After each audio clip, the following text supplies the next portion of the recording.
It's the Locked On Podcast Network, your team every day. Presented by Climate Power Education Fund. Does big oil care about our streets flooding or our home burning? Not according to an ExxonMobil top lobbyist. Did we aggressively fight against some of the science? Yes. We were looking out for our shareholders. They care about profits, not people. Learn more at polluters.exposed. You are Locked On Seahawks, your daily Seattle Seahawks podcast. Part of the Locked On Podcast Network, your team every day.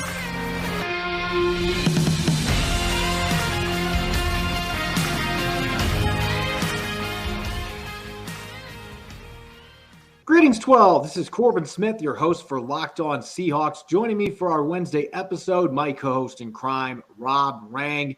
The Seahawks now into their third week of training camp, had practice yesterday at the VMAC. We're going to be breaking that down later on the show, and some new updates on Jamal Adams and his contract situation with the Seahawks, plus a significant development with the roster this morning. NFL analyst Brian Peacock and former NFL scout Matt Williamson host Locked On's Peacock and Williamson every Monday through Friday. Brian and Matt give you the national perspective all around the NFL, covering all the latest news and insight on every game, team, and move around the NFL. Get your picks, previews, and much more every weekday with the Peacock and Williamson podcast, part of the Locked On Podcast Network. Subscribe wherever you get your podcast. Now for your lead story here on Locked On Seahawks. In a bit of a surprising move on Wednesday morning, the Seahawks released veteran defensive end Aldon Smith. This has been something that everyone has wondered whether or not it was going to happen at some point because of Aldon Smith's lengthy track record of off-field issues. He was arrested just 2 days after the Seahawks signed him in April. He has arraignment coming up for that second-degree battery charge on August 24th. So that's kind of been looming over the heads of the Seahawks and Aldon Smith over the past few weeks as he's been practicing with them throughout training camp, and he's been playing a lot of snaps with the first team. So there was a lot of excitement there, but at the same time, a lot of uncertainty.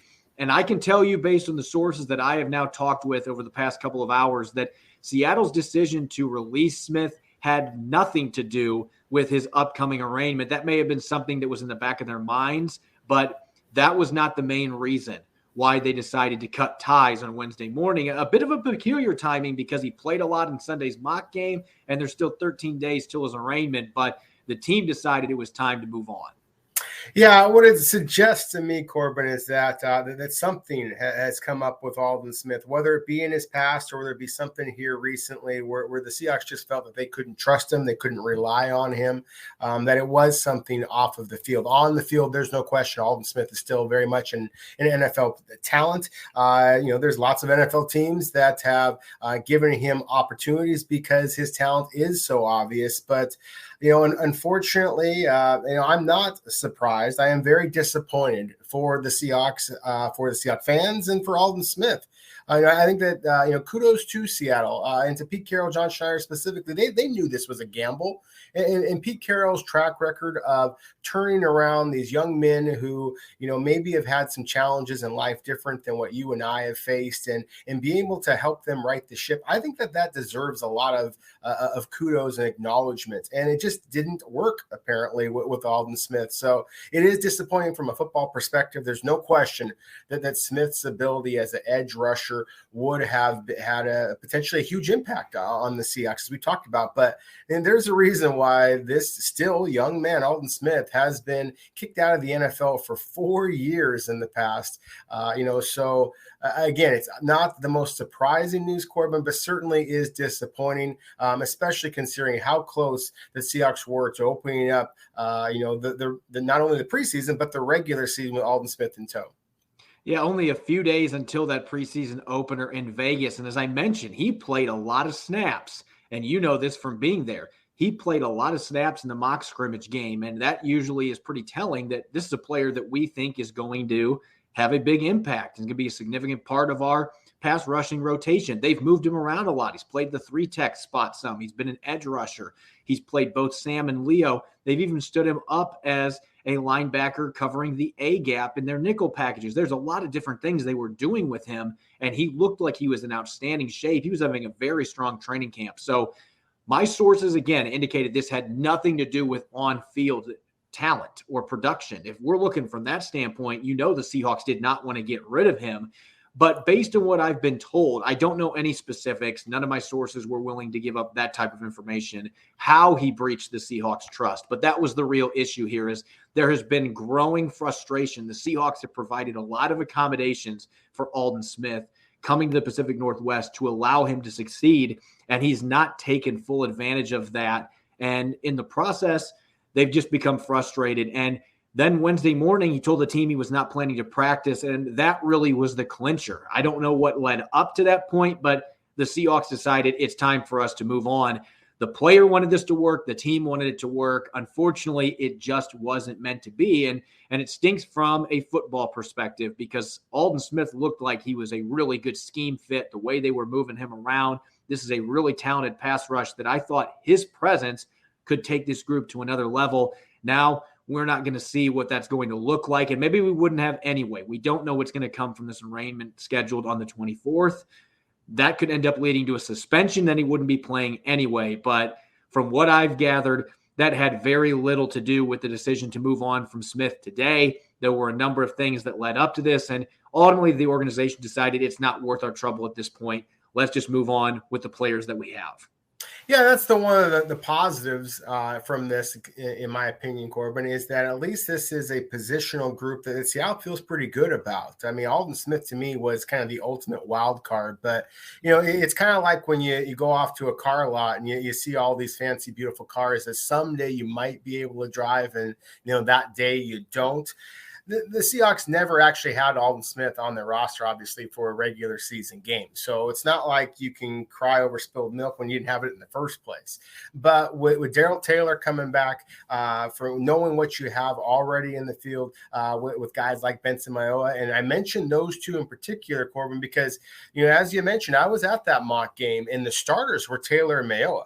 And so at least that's who they had in that particular game. So I think that this is certainly a knock on Seattle's depth, a knock on their perceived upside. But at the same time, I think that we all recognize that Aldon Smith was very much a roll of the dice that may not pan out at all. And the Seattle's pass rush is still about as gifted as we've seen since the Super Bowl years, a few years back. One other thing I want to make sure that we talk about is the Seahawks in a corresponding move did sign another linebacker, Lakeem Williams, who is actually kind of a fun story. He's a Tacoma native, played his high school ball at Spanaway Lake, and then wound up going to Butte College, which is actually the same junior college that Aaron Rodgers went to way back in the day, and then transferred to Syracuse. Speaking of Syracuse, of course, another one of those Seattle pass rushers, Alton Robinson. I think that with Robinson's perspective, having played with Lakeem Williams in the past, I think the Seahawks might be looking at that. But Williams is a very different player than Smith now. I mean, this is a 6 foot, 230-pound kind of classic run and chase linebacker, not the 6'5", 260-pound edge rushing monster that Aldon Smith is. So very different type of position. But considering the linebacker depth issues that the Seahawks have been facing, a little bit more of an immediate concern, in my opinion, I thought it made sense to bring in Lakeem Williams at this point anyways. Yeah, a pretty good athlete, off-ball linebacker. They've got John Radigan and Cody Barton still dealing with injuries, so it made a lot of sense to fill out their roster with that type of a player, let him compete. Maybe he can impress on special teams, going to get some action in a preseason game right away. And he's a player that they brought in for a workout last week. So I don't know how much of that had to do with Aldon Smith. From what I've gathered, this was not what they wanted to do, but he ended up forcing their hand after a series of events. And again, I don't know the specifics behind that, but Smith came to Seattle on a zero-strike policy, especially with his ongoing legal issues, and unfortunately just did not live up to the standards the Seahawks wanted him to, and decided to move on. And now Williams is going to get some snaps for them at the linebacker position instead. When we come back in the second quarter, Jamal Adams still does not have a contract extension. What is holding up that process now in mid-August? We're going to continue to look at Adams' contract situation with some new updates that were presented on Tuesday night. You're listening to the Locked On Seahawks podcast, part of the Locked On Podcast Network, your team every day. BetOnline is the fastest and easiest way to bet on all your sports action. Baseball season is in full swing, and you can track all the action at BetOnline. Get all the latest news, odds, and info for all your sporting needs, including Major League Baseball, the NBA, NHL, and all of your UFC MMA action. Before the next pitch, head over to BetOnline on your laptop or mobile device and check out all the great sporting news, sign-up bonuses, and contest information. Don't sit on the sidelines anymore, as this is your chance to get into the game as teams prep for their runs to the playoffs. Head to the website or use your mobile device to sign up today and receive 50% welcome bonus on your first deposit. BetOnline, your online sportsbook experts. David Harrison here, the Locked On Washington Football Team podcast, celebrating with you a 21-grain salute to a less boring sandwich thanks to Dave's Killer Bread. I don't know about you guys, but when I eat pizza, I eat it for the toppings, not the crust. And when I eat a sandwich, it's for what's inside the bread, not for the bread. But when I throw a sandwich on 21 whole grains and seeds, thin sliced bread from Dave's Killer Bread, it is the epitome of addition by subtraction. That thin sliced bread lets me focus on what's inside the sandwich, but also adds to the sandwich with killer taste, killer texture, killer nutrition, a subtle sweetness, and a seed-coated crust. Dave's Killer Bread is America's #1 organic bread for a reason. It tastes so stinking good. Dave's Killer Bread is made with the highest quality organic and non-GMO ingredients and is power-packed with whole grains, fiber, and protein. Visit daveskillerbread.com to learn more and look for Dave's Killer Bread in the bread aisle of your local grocery store. Welcome back to the Locked On Seahawks podcast, Wednesday edition. I'm your host, Corbin Smith, joined as always by Rob Rang. We broke it down yesterday. Jamal Adams and Dwayne Brown continuing to hold in at Seahawks practice. They are on the field, but they're not actually practicing as the two of them vie for contract extensions. From everything that we have been told, Dwayne Brown, there haven't been any discussions with him from the Seahawks to this point. Jamal Adams, on the other hand, we learned a lot more information courtesy of Bob Condotta and Adam Jude of the Seattle Times, as well as Brady Henderson at ESPN. Great reporting by all three of those guys last night with some new updates on Jamal Adams' situation. And I was able to confirm a number of these details with multiple sources. The big one is that Jamal Adams has a new offer that is on the table as of last night. I was able to confirm that. So we've been wondering if the Seahawks put an offer on the table a few weeks ago and they were still discussing that. There haven't been any negotiations in recent days between the two sides, but an offer was put on the table last night. And from my understanding, this is going to be the offer from the Seahawks. They've already made some adaptations to the amount of money per year and the guaranteed money that Jamal Adams would receive in this contract. He reportedly still is not pleased with it, but from my understanding, the Seahawks probably aren't going to be budging on this again. This is going to be the deal. We're in mid-August. You either take it or leave it. Better hope that he is going to take it in this instance, or as we talked about yesterday, maybe we will end up with a Frank Clark 2.0 type situation next March. Both sides are hoping to avoid that. Yeah, that is certainly a possibility. I think it's unlikely at this point, Corbin. I just don't think that that it seems like the Seahawks and Jamal Adams, or Seattle's primary negotiators, John Schneider, and of course Jamal Adams' agent Kevin Connor. I don't get the impression that there's any type of terrible relationship here. I think this is just the way that negotiation happens. And we kind of talked about this yesterday. Well, and I would agree with you. I think that it was fantastic reporting from Condotta, Jude, and Henderson. All three are very good at their jobs. I think that we were kind of talking about this exact scenario, in the last few days, that the Seahawks would give Adams basically a take it or leave it kind of an offer. And then they're going to have to pivot and start looking at other factors here, other players that they may need to be focusing in on. This is not, this is a roster that has some holes. And as we talked about in the first quarter with Aldon Smith, there is always, breaking situations that you have to, be trying to deal with. So I think where this leaves Seattle is, I think that, everything that I've been reading and I've been hearing is that Adams now has this supposed final offer from the Seahawks. I think it's going to take a day or two for him to think about it. But I would anticipate that there is either going to come to a resolution here by this upcoming weekend or so, or that there is going to be some type of counteroffer. But you know how the Seahawks are, Corbin. They're not about to begin negotiating publicly. So I think when there is news, then it's going to be announced. But until then, I think that the idea that just because there's been reports out there that there's a stalemate, or that there hasn't been communication on a daily basis, that to me, at least in my experience, is kind of the normal operating procedure in negotiations at this time. Yeah, it's leverage ploys. We always see this, especially when you're talking about big superstars like Jamal Adams that are in the prime of their career. This has been a contract that has been discussed really since the Seahawks traded for him last July. Everybody knew when you gave up 2 first-rounders and a third-rounder for this player that the player now has a lot of leverage going into the last year of his contract. And what has made this a trickier situation, if Jamal Adams did not have a bunch of guaranteed money on the table with this 5th-year option, but he does, if he didn't have a bunch of guaranteed cash up front this year, I think this deal probably has already been done. I think the ink is dry and Adams is back on the practice field. But the Seahawks have typically wanted to give their guaranteed money in the 1st and 2nd year of contracts, and after that, they try to avoid guarantees. That's just the way John Schneider and Matt Thomas do things.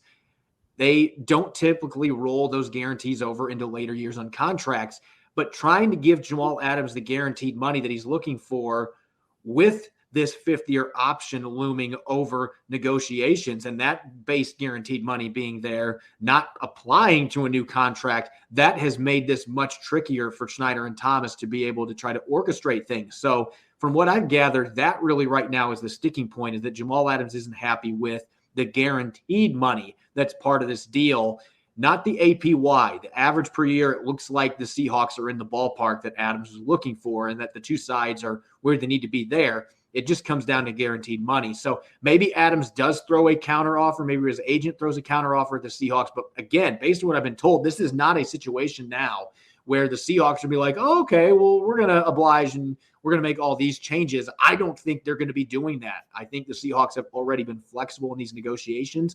From what I've gathered, they've already offered up more money than they originally were planning to. And they're not going to be giving into counteroffers at this point. I think that the two sides are going to have to reach an agreement that's got some compromise from both ends. And I think the negotiations they've had have led up to this point. This, as I said, is the offer for Jamal Adams. So we'll see what happens. From a panic level standpoint, I don't think fans have that big of a reason yet to panic. If we get a few weeks down the road and nothing has happened based on the information we have now, then I think you got to start worrying, because you do start to enter that territory where we're almost to week 1. We know the Seahawks don't like to do contract negotiations when the regular season starts. They usually cut those talks off. We're moving on. If you end up in that position, then you do have Frank Clark 2.0 looming over your heads. Does Jamal Adams even play in the first couple weeks of the season? Could there be a holdout at that point if he's not able to get that new contract? But I think those are all things that are possibilities, but I still believe that this deal is going to get done. And I would have to agree with you. I think here by the end of this weekend, that to me seems like a 3 or 4 day stretch here where I could see some activity. Adams and his agent, they consider this deal. And ultimately, I expect that they're going to take this offer because it's the best one they've gotten.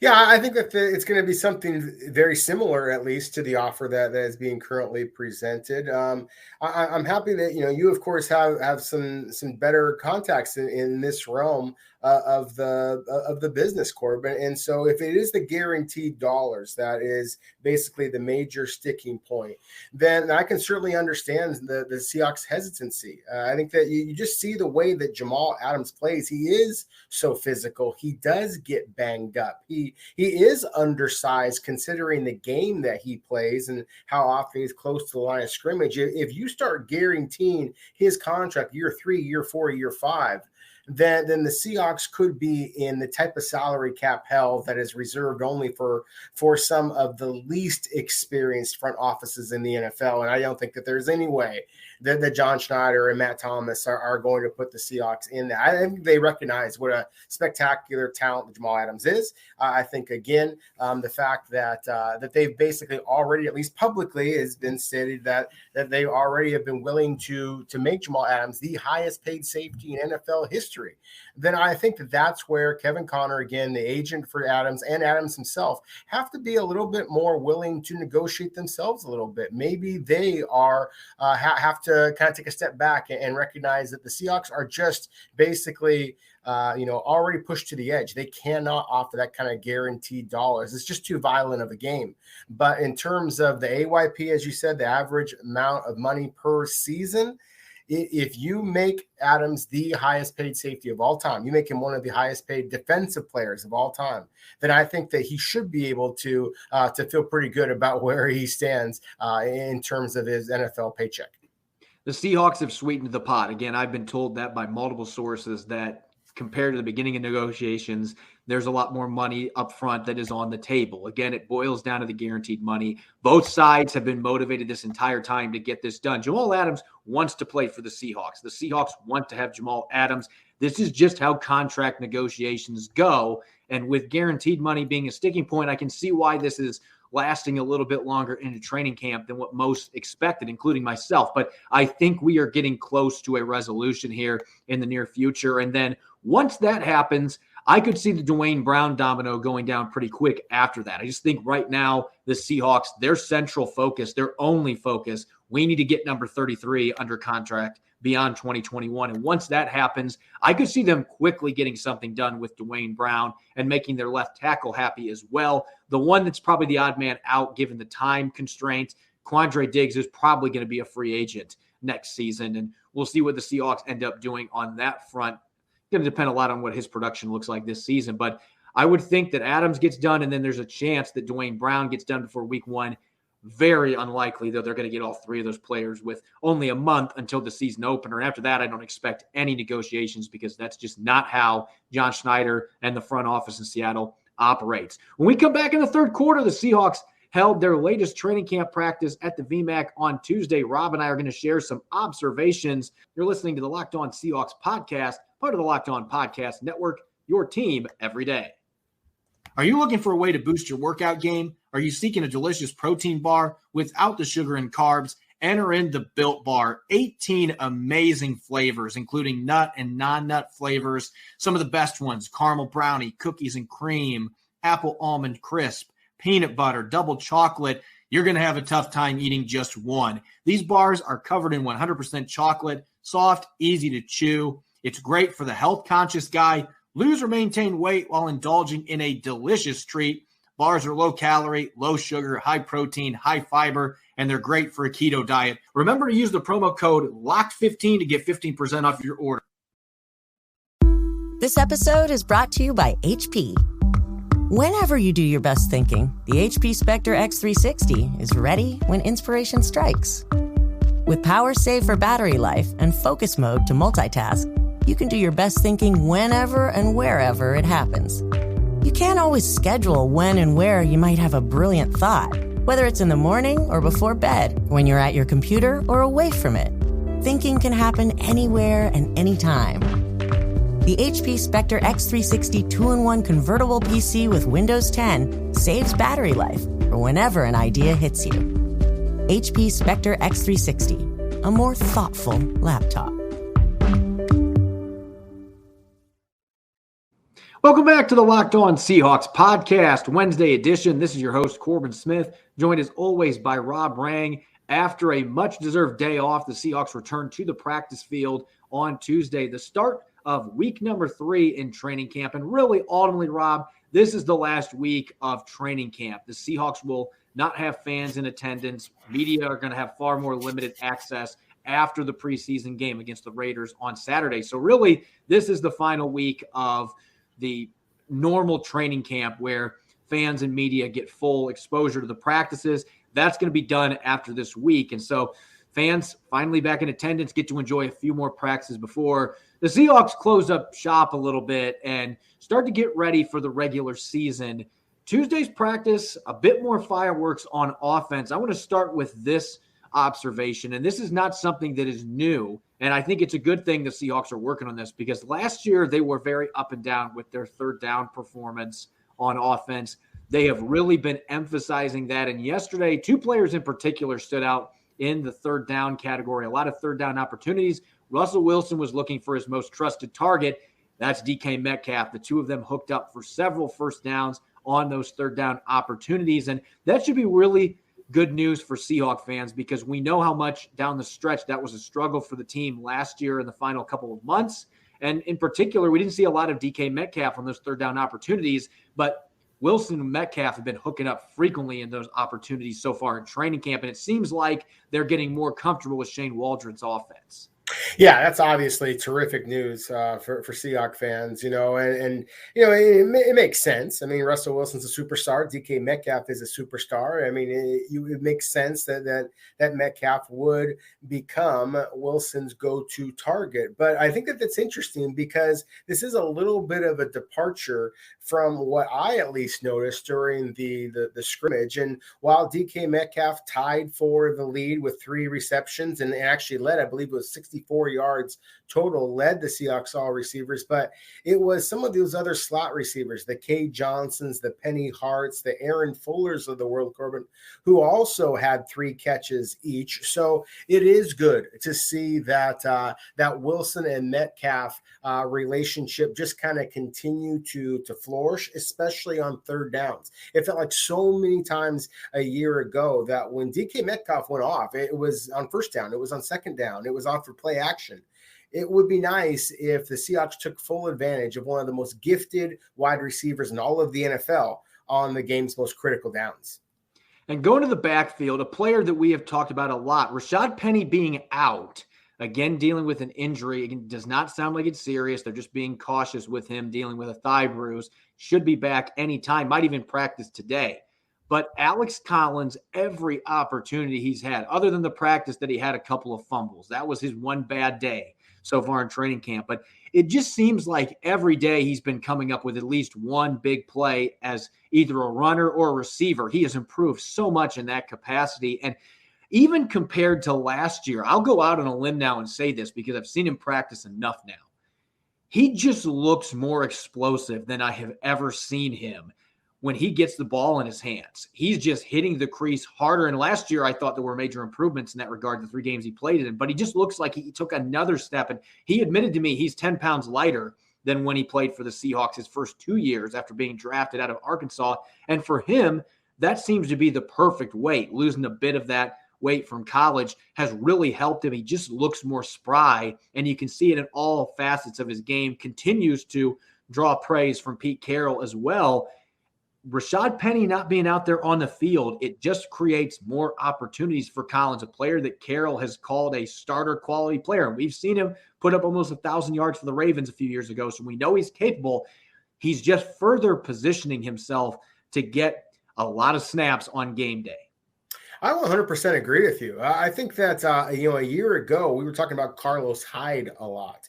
And I think that Alex Collins is basically Carlos Hyde part 2, and maybe even a talent upgrade. I know that the question or the comment here is about Carlos Hyde, but I'm going to switch gears for a moment, talk about defensive linemen, just to kind of illustrate my point here. We've talked so much about, say, Rasheem Green, and I've kind of bemoaned the fact that while Rasheem Green has talent, I don't see that nastiness that I've seen from LJ Collier. He's got a little bit more of that junkyard dog. Well, coming back to the running back position, again, we mentioned Rashad Penny. I see the talent. I don't see that nastiness, that same fire that I see with Alex Collins. I see the physicality. I see that improved burst that you mentioned. He does look like he's 10 pounds lighter. The zip, you said the word spry. I mean, that's a good word to describe how quick Alex Collins was a year ago. And we've seen that during training camp again this season as well, Corbin. And, you mentioned how successful he was with the Baltimore Ravens, who like to run the ball right down teams' throats. And of course, he was a 4,000 or a 1,000 yard rusher 4 seasons in a row at Arkansas against SEC competition. Think about Arkansas. The Razorbacks aren't a consistent producer of NFL talent. Collins didn't have a lot of help around him. So I really think that the Seahawks have an absolute superstar, Chris Carson, no question. Rashad Penny has all the upside in the world. But in my opinion, the primary backup, the guy that you can kind of rely on for Seattle's running back position, other than Chris Carson, again, obviously. But I think it's very clearly Alex Collins.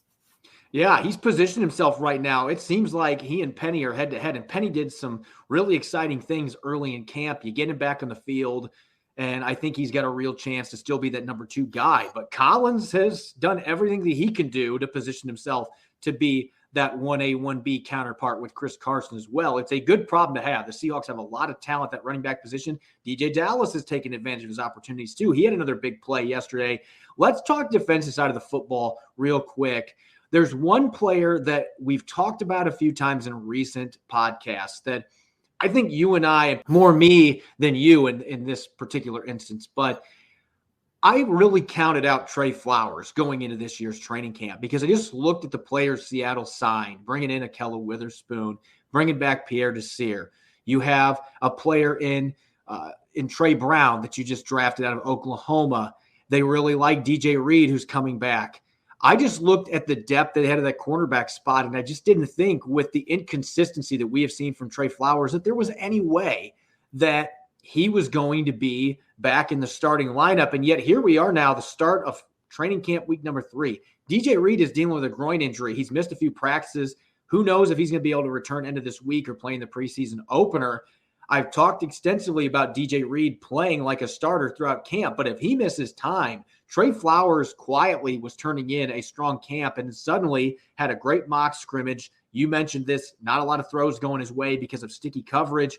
He's made several nice pass deflections yesterday, swatted away a downfield pass to DK Metcalf, and he's done that a couple times in camp. So he's matched up well against Seattle's best receiver who creates matchup problems. Trey Flowers can match up fairly well with him at 6'3" with those long arms. He's shown the talent at times. We haven't seen the consistency, and maybe that's what I'm most intrigued by now.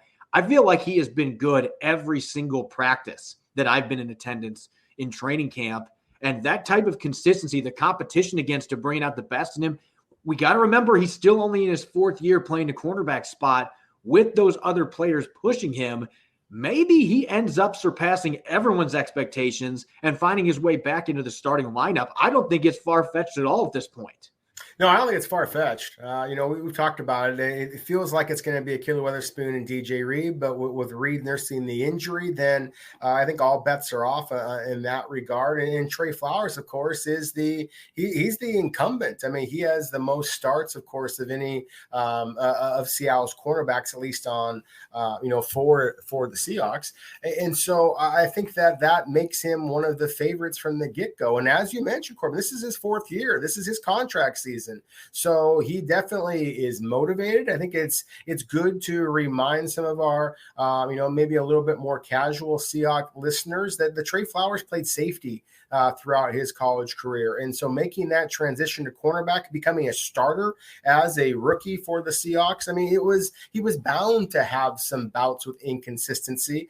And then, of course, we remember how just horrific Seattle's pass rush and their secondary play was a year ago. I think that Trey Flowers, whether it was deserved or not, received an awful lot of the wrath from Seahawk fans. And a lot of people just kind of, I think they just kind of brushed it off that there was no chance that he was going to be able to come back. So to me, this is, again, the Seahawks know him better than anybody. And the fact that they continue to put him out in the first and second teams, with their depth charts, to me is the indication that they still feel very strongly that he could be their starter. And if not, then I think it's going to have to be somebody who's going to wrestle that starting position away from Trey Flowers. And I just think that he is, ready to have his best season. At least that's the way that Pete Carroll's described. What I've seen is that he's doing a better job of turning and locating the football, trusting his height, trusting his length, trusting his technique. And I think that just, again, is to be expected when you have that much more experience at that position. What I've seen from him, and this has been my biggest knock on Trey Flowers throughout his first 3 seasons with the Seahawks, he would have a couple games where he was playing lights out, and then he would have a couple games where he went into panic mode in the secondary where he lost the football or he didn't think he was going to be able to make a play and he started grabbing on the receiver. We saw that in the playoffs a couple of years ago, and that's ultimately what led to Quentin Dunbar coming to Seattle. I think those 2 playoff games, the Seahawks felt we're not seeing the development from this kid that we want.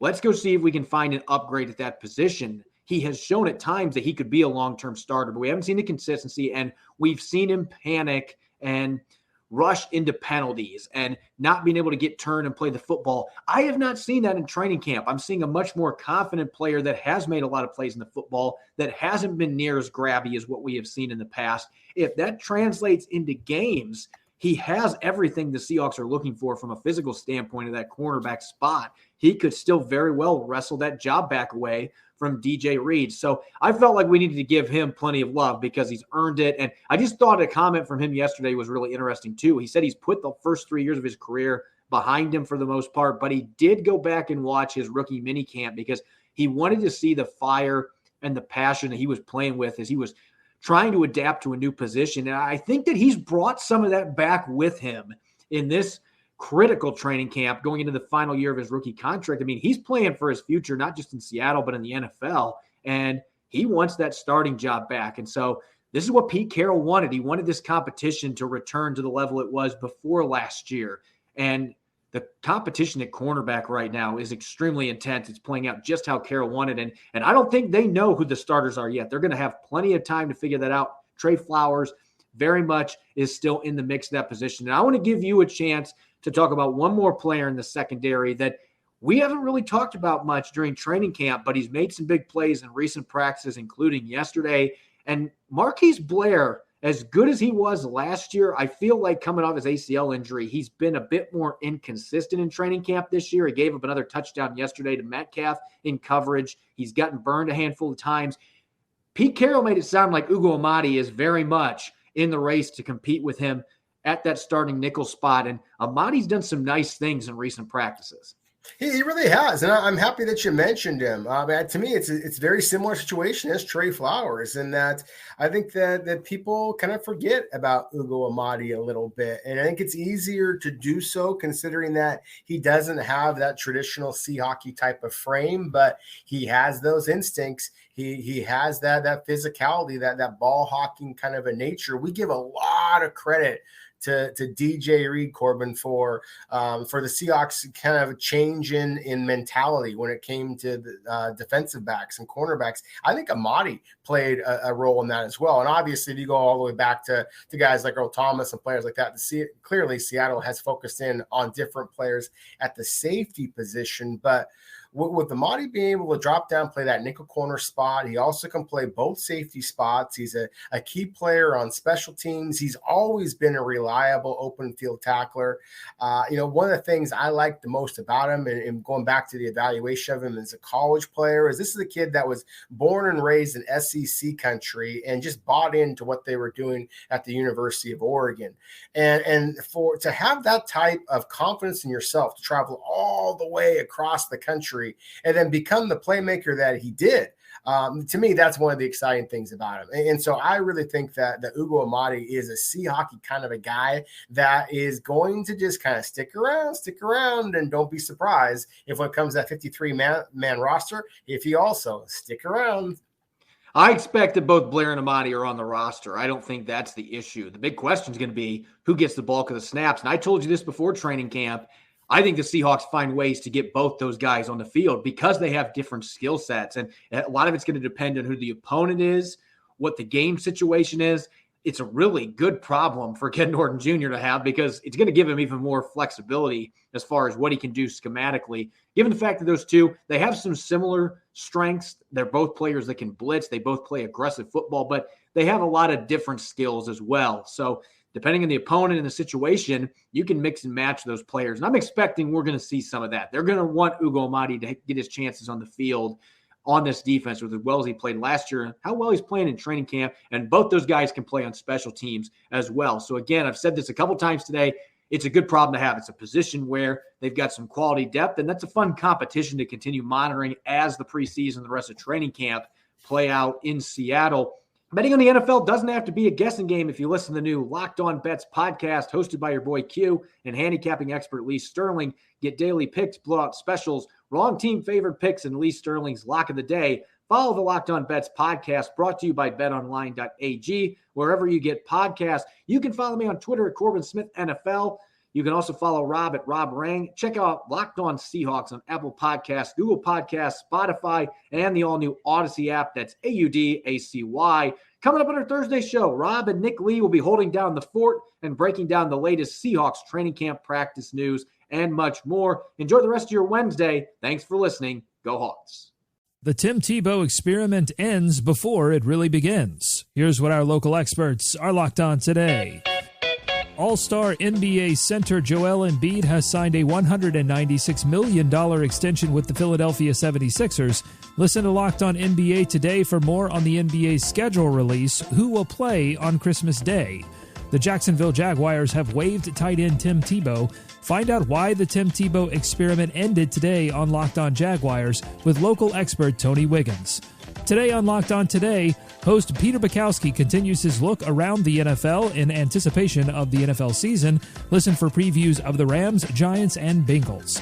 Subscribe to the Locked On NFL podcast on YouTube and tune in tonight beginning at 9 p.m. Eastern for a fantasy football preview from the Locked On Fantasy Football podcast and the Locked On Dynasty Football podcast. Local experts on the biggest stories. It's the Locked On Podcast Network, your team every day.